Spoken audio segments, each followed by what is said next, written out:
नमस्कार, मी अनघा. अन्नपूर्णेच्या वात्सल्य खुणा या आपल्या यूट्यूब चॅनलमध्ये तुम्हा सर्वांचं खूप मनापासून स्वागत. तर आज आपण पाहणार आहोत कारल्याची भाजी कशी करायची. ही भाजी कडू असते, त्यामुळे बहुतांश लोकांना कारल्याची भाजी म्हटलं की त्यांची नाकं मुरडतात. पण आपण जर या पद्धतीने म्हणजे मी जी सांगणार आहे त्या पद्धतीने करून पाहिली तर ती भाजी नक्कीच खूप छान होईल आणि सगळ्यांना खूप आवडेल. चला तर मग बघूयात कारल्याची भाजी कशी करायची. भाजीसाठी लागणारं साहित्य पाहूयात. इथे मी 3 ते 4 कारली अशा चपट्या त्याच्या करून घेतल्या, त्याच्या बिया काढून घेतलेल्या आहेत आणि याच्यामध्ये मीठ घालून याच्यावरती एक झाकणी ठेवून त्याला दाबून ठेवलेलं होतं. तर त्यामुळे त्याला छान असं पाणी सुटलंय. त्याच्यानंतर ही भाजी आपण रसरशीत करणार आहोत, म्हणजे थोडीशी पातळ किंवा रस्सा ठेवणार आहोत. तर त्यासाठी आपण घालणार आहोत चिंचेचा कोळ, गूळ. इथे आपण हे शेंगदाण्याचं कूट घेतलेलं आहे, थोडंसं तिळाचं कूट, मीठ, तिखट, हिंग, हळद, थोडासा मसाला, मोहरी, तेल आणि थोडंसं पाणी. तर सगळ्यात आधी आपण ही जी कारली चिरून घेतलेली होती आणि त्याला मीठ लावून आपण थोड्या वेळासाठी त्याच्यावरती वजन दिलेलं होतं, तर त्यामुळे त्याला पाणी सुटलंय. तर हे पाणी आपण पिळून घेणार आहोत. हे असं केल्यामुळं काय होतं, कारल्यातला जो कडवटपणा असतो ना, तो कमी होण्यासाठी मदत होते. तर सर्वात आधी आपण असं दोन्ही हातांमध्ये कारल्याच्या थोड्याशा फोडी घ्यायच्या आणि असं जोर लावून त्यातलं पाणी पिळून घ्यायचं. जितकं पाणी तुम्ही पिळू शकाल तितकं चांगलं पाणी असं पिळून घ्यायचं.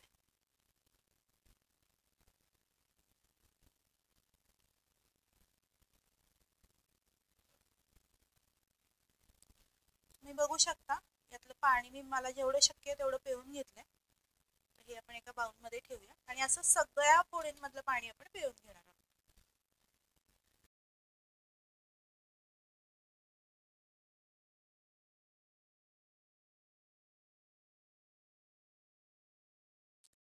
तर तुम्ही बघू शकता या इथे मी सगळ्या कारल्यांमधलं पाणी पिळून घेतलेलं आहे आणि अशा पद्धतीने कारल्याच्या फोडी दिसत आहेत.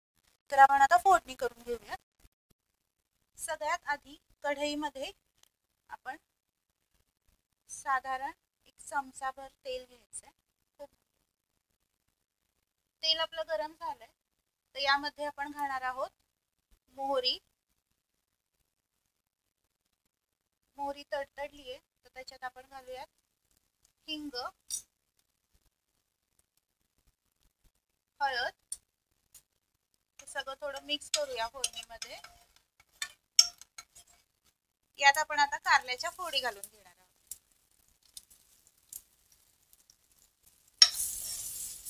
छान मिक्स करून घ्यायचंय फोडणीमध्ये.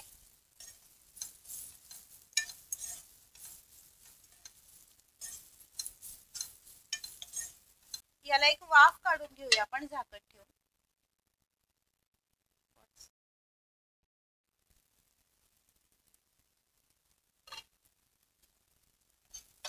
वाफ आली आपल्या भाजीला आणि कारली पण छान अशी क्रिस्पी झाली आहेत बघा. दोन्ही बाजूंनी ती छान तेलावरती परतली गेली आहे.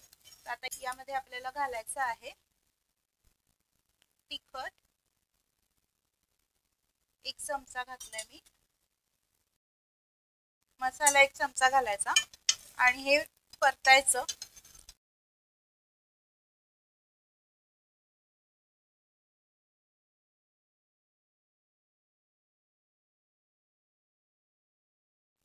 आता या चिंचेचा कोळ घालायचा आहे आपल्याला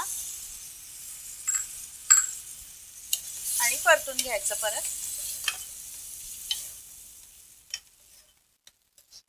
चवीपुरतं मीठ घालायचंय. यामध्ये आपण कारल्यांना मीठ घालून आपण वजन ठेवलेलं होतं तेव्हा पण आपण मीठ घातलंय, तर त्या अंदाजाने तुम्ही यात मीठ घाला.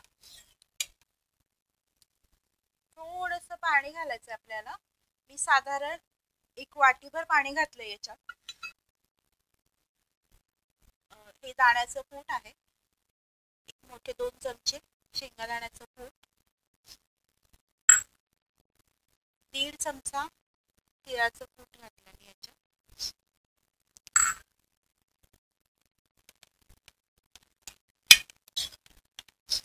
सगळं मिक्स करून घ्यायचं.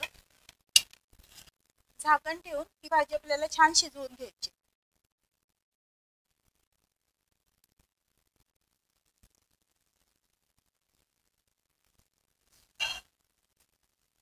छान वाफ आली आपल्या भाजीला. यामध्ये आपण 1-2 चमचे गूळ घालूया. चिंचेचा कोळ घातलाय त्यामुळे आपल्याला गूळ घालावाच लागेल याच्यामध्ये.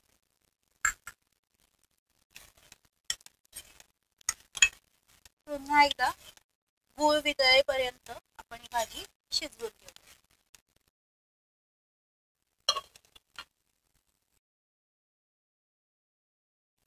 बघूयात आपली भाजी झाली आहे का. आपली भाजी छान उकळली आहे आणि शिजली आहे पण. तर आपण आता ही भाजी सर्व करूया. या इथे मी प्लेटमध्ये भाकरी घेतलेली आहे. कारल्याची ही चिंच गुळाची भाजी भाकरी सोबत खूप छान लागते, त्यामुळे मी ही भाजी आज भाकरी सोबत सर्व करते.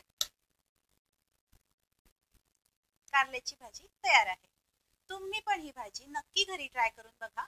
व्हिडिओ आवडल्यास व्हिडिओला लाईक करा आणि आपल्या चॅनलला सबस्क्राईब करा.